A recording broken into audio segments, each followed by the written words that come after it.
ರೈತರ ಸಮಸ್ಯೆಗಳನ್ನು ಬಗೆಹರಿಸಲು ಸಂಘಟಿತವಾಗಿರುವ ಸಾಮೂಹಿಕ ನಾಯಕತ್ವದ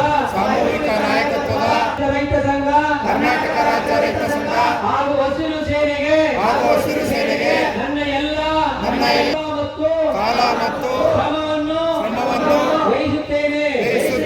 ಯಾವುದೇ ಕಾರಣಕ್ಕೂ ಯಾವುದೇ ಆಸೆ ಆಮಿಷಗಳಿಗೆ ಬಲಿಯಾಗದೆ ಈ ಪಕ್ಷಾತೀತ ಜಾತ್ಯತೀತ ಧರ್ಮಾತೀತ ಸಂಘಟನೆ ಭಾಗವಹಿಸುತ್ತೇನೆ ಎಂದು ಪ್ರಮಾಣ ಮಾಡುತ್ತಿದ್ದೇನೆ.